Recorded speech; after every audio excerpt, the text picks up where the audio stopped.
ஏன் இருமல் மருந்தை பயன்படுத்தக்கூடாது, இருமல் ஏன் வருது அப்படிங்கிற மெக்கானிசத்தை புரிஞ்சுக்கிட்டிங்கன்னா நீங்கள் இந்த மாதிரி இருமல் மருந்து வாங்கி குடிக்கணுங்கிற எண்ணத்தையே கைவிட்டுருவீங்க. குழந்தைகளுக்கு மருத்துவ ஆலோசனை இல்லாமல் இருமல் மருந்து வாங்கி குடிக்கிறது கரெக்ட் கிடையாதுங்க. உலகத்திலேயே பெஸ்ட்டாக ஒரு இருமல் மருந்து இருக்குது. அந்த மருந்தை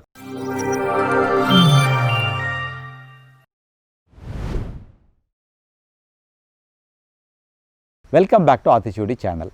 ஏன் இருமல் மருந்தை பயன்படுத்தக்கூடாது, இதுதாங்க இன்றைக்கி நம்மளுடைய டாபிக். இன்றைக்கி யாருக்காவது கொஞ்சோண்டு இருமல் வந்துச்சுன்னா போதும், உடனே போய் ஏதோ ஒரு மருந்து கடையில் ஒரு காஃப் சிரப் கொடுங்கன்னு வாங்கி குடித்து அந்த இருமலை கண்ட்ரோல் பண்ணணும்னு நினைக்கிறாங்க.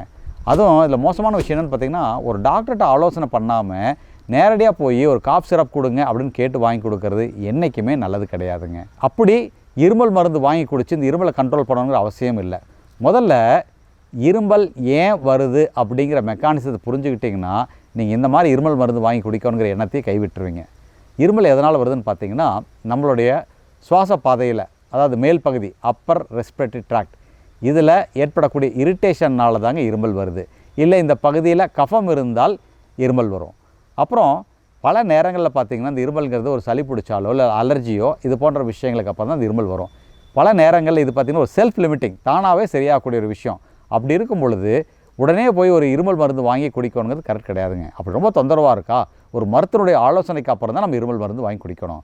குறிப்பாக குழந்தைகளுக்கு மருத்துவ ஆலோசனை இல்லாமல் இருமல் மருந்து வாங்கி குடிக்கிறது கரெக்ட் கிடையாதுங்க.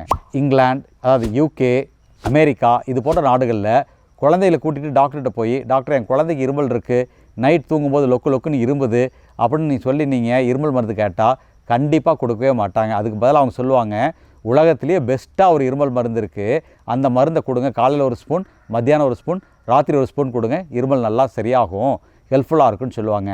அது என்ன இருமல் மருந்துன்னு கேட்குறீங்களா? அது வேறு ஒன்றும் இல்லைங்க, நம்ம ஊர் தேன் தாங்க. தேன் இருமலுக்கு அவ்வளோ அருமையாக உதவியாக இருக்குங்க. தேன் ஒரு பவர்ஃபுல்லான எக்ஸ்பெக்டோரண்ட்னா என்னென்னு கேட்குறீங்களா? கஃபத்தை வெளியேற்றுறதுக்கு உதவியாக இருக்கக்கூடிய ஒரு ஏஜென்ட்டை தான் நம்ம எக்ஸ்பெக்டோரண்ட் சொல்லுவோம். இந்த தேன் குடிக்கும் பொழுது அந்த சுவாச பாதையில் கூடிய இரிட்டேஷனை குறைக்கும்.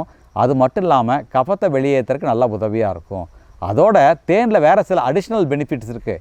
என்னென்னு பார்த்தீங்கன்னா, தேனில் ஆன்டாக்சிடென்ட்ஸ் இருக்குது, பயோஃப்ளாவனாய்ட்ஸ் இருக்குது.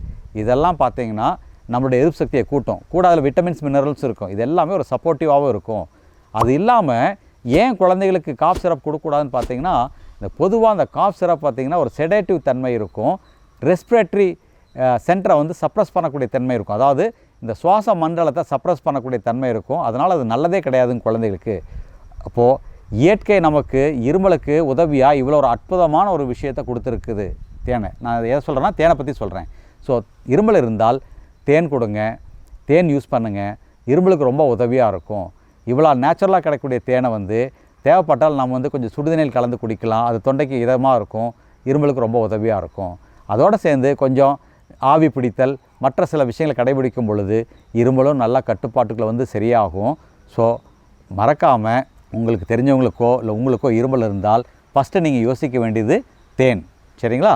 இந்த வீடியோ உங்களுக்கு பிடிச்சிருக்குன்னு நினைக்கிறேன். பிடித்திருந்தால் லைக் பண்ணுங்கள், சப்ஸ்கிரைப் பண்ணுங்கள், மறக்காமல் ஷேர் பண்ணுங்கள். நன்றி, வணக்கம்.